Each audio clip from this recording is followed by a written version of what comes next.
Hey guys, happy Sunday. Today I'm going to share with you another budget meal recipe. This is going to be stuffed bell peppers.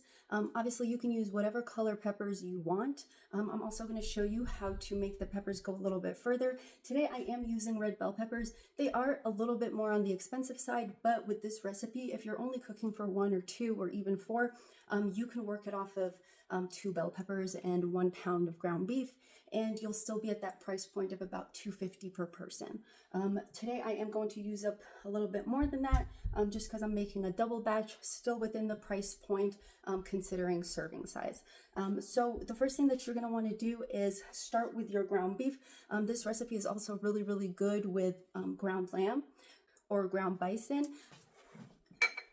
I had 1 bell pepper that would have been very difficult to stuff. It was kind of beautifully crumpled up, but it's still fine. It was a fresh bell pepper, just very difficult to cut and stuff. So I just ground that up. I'm going to add that to my mixture, and I do like to add pepper to my mixture, including meatloaf. So I would have added a piece of 1 anyway, but this was small enough and was just not in any kind of position to be filled that way. Okay, so we've got that. You're gonna want half of an onion chopped. You're gonna want about 3 garlic cloves. Again, I'm gonna be using my favorite garlic paste. So I'm gonna use about half a tablespoon of that. I do really like garlic, so if that's too much garlic for you, obviously just put in what you want. You can also use garlic powder and onion powder if you prefer. Nothing wrong with that, okay? I'm gonna use some dry parsley. You can also use fresh parsley. And obviously when it comes to the salt and pepper, you decide how much you wanna add. I will add a little bit more garlic powder. Anytime I use fresh garlic, I always use a little bit of garlic powder with it, and some onion powder. And then ras al hanout. If you don't have ras al hanout or you can't find it, you can substitute something like taco seasoning in this mixture, just because it does fit the flavor profile, but it's not going to taste exactly the same as the dish I'm showing you today. I'm in the process of taste testing a couple of different combinations to hopefully make a spice mix for you guys who can't find the ras al hanout. But if you do find it, I would really recommend trying it. It's a really delicious spice that we use in North Africa, especially in soups. You'll just love it. It's a delicious spice to add to your spice rack. Okay, and you can find the ras al hanout at like Whole Foods. You might also be able to find it at Trader Joe's. I think Vitamin Cottage, Natural Grocers, they do carry it, or also any kind of international store that you have in your area, you would find it. I'm gonna add about a 1/4 cup of breadcrumbs. And you guys, I almost never buy breadcrumbs. Just save your bread, just leave it out on a sheet pan, let it dry out. If you don't want to do that, if you live in a particularly humid area, just use a sheet pan and stick it in the oven at like 190 degrees and just flip it a couple of times just until it dries out. And then once it's done, just take it out and put it through a food processor. You can separate half to just have regular breadcrumbs, and then you can do the other half as Italian breadcrumbs. You just have to add a little bit of Italian seasoning to it, and you'll have your Italian breadcrumbs. But yeah, also if you're like a new baker and you feel like you messed up on something, it didn't come out properly, as long as your bread is fully baked, like it doesn't have any kind of raw pieces in it, you can always dry that bread out and use it for breadcrumbs. So you're not going to be wasting anything. Okay, and then 1 egg. And a 1/4 cup water. I just used my pepper cup. And then you're gonna need about 2 tablespoons of oil. You can use olive oil, canola, whatever you have, avocado. If you are using a very lean meat and it tends to get a little bit dry, you can add 2 tablespoons of softened butter to this. Now I'm just gonna give this a mix. I know a lot of recipes will tell you don't need your meat. I do need my meat just a little bit so that it has a little bit of a bounce to it, especially when I'm filling something with it or making meatballs. If your mixture does feel a little bit soft, go ahead and add a little bit more of your breadcrumbs. You can add up to a 1/2 cup of breadcrumbs for 2 pounds. Okay, so I'm just gonna let this sit while we prepare our peppers. Okay, so now for our peppers, I'm going to show you guys a trick my mom taught me. This will help you make your peppers go further. And also, I've never been a huge fan of the peel on a bell pepper or an Anaheim pepper. So with the Anaheim peppers, we tend to fry them and peel them. Just that way, it's a nicer bite and you don't have to deal with the peel. Sometimes it's more difficult to do that with the bell peppers. But like I said, my mom taught me a trick how to do it, and I want to share that with you guys. And it's wonderful. I love it, and I hope you give it a try too. Right, so we're gonna cut these 3 portions out. Okay, so while I cut this, I do have a little bit of canola oil heating on the stove, and I'll show you how we fry them. You don't need a lot of oil, you just need enough oil where you can place the back of your sections into the oil. Just like this, okay? I've already washed and wiped these. Please make sure that you wipe them after you wash them because they will pop if you put them in the oil. Just make sure they're wiped. This one has 4 sections.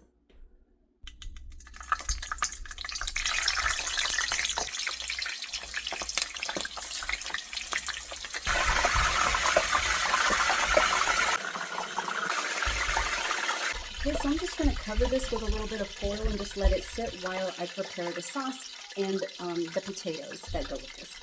Okay, so for our tomato sauce, we are going to be using these whole peeled tomatoes. If you find crushed tomatoes that you like, use that. I'm going to just put these through the food processor. Okay, so for our tomato sauce, I'm going to be using these peeled tomatoes from this brand. This is a very good brand. If you have a brand that you like, go for it. They don't have to be the whole tomatoes that you have to put through the food processor. You can just get some crushed tomatoes. I know this brand does have the crushed tomatoes. So we're going to use 28-ounce can. I'm gonna add that in here. Okay, so I just poured the sauce in here. To this, we're going to add black pepper. You can also add crushed pepper flakes to this if you like it spicy. Parsley. About 2 tablespoons of garlic, or at least 6 cloves of garlic. I need about 2 tablespoons olive oil. Next, you can always taste your sauce before you add it to your dish. So I'm just going to use the slicer to do this. These are not going to be super thin, so you can do it with a knife if you want to.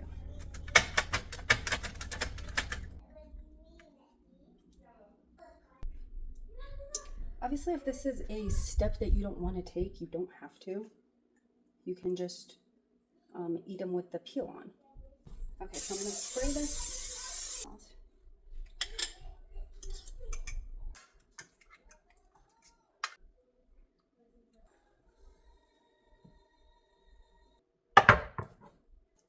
Now you're just going to take your peppers and fill them with the meat.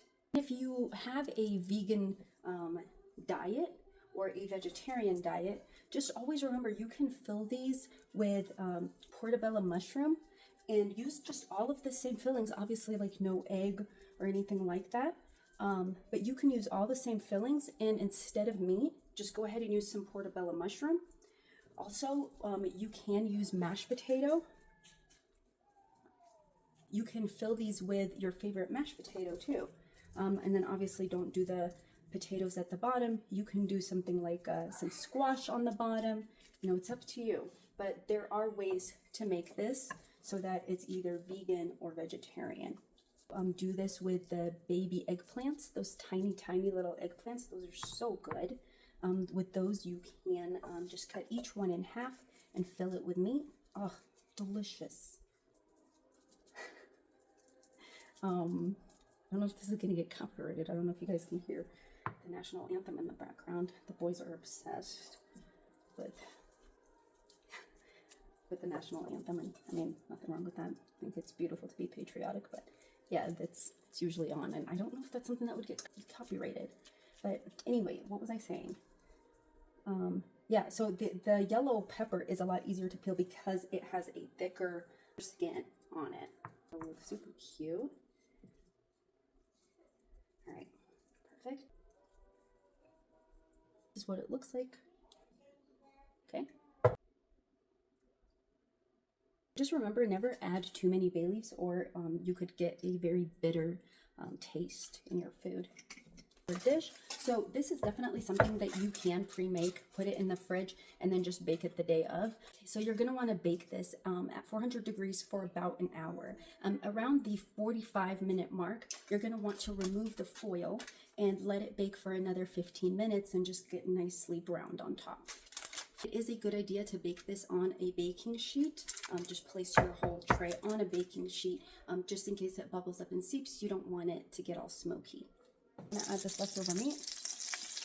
I'm just gonna add about 2 tablespoons of flour, cream, bechamel right here to this sauce.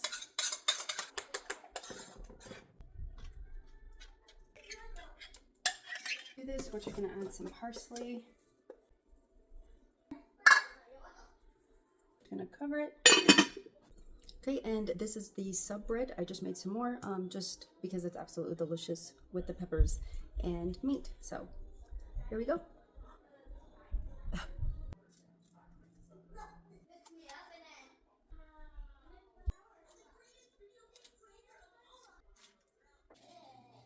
Panko on this one is going back in, so it'll be nice and crunchy on top. Okay, we've got this one with the leftover potatoes and some of the sauce. One. Okay, just gonna let it just kind of set for just a second while waiting for the bread.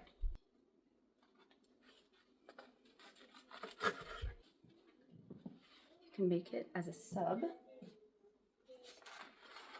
Okay, you can make it into a sandwich. But there you have it. I made one that's a sandwich like that, and then we've got our peppers and our potatoes, our homemade sub bread. Okay, and we've got this one out of the leftovers. So I hope you guys give this a try. It's really, really delicious. Like I said, the leftover sauce too in this is so good with rice.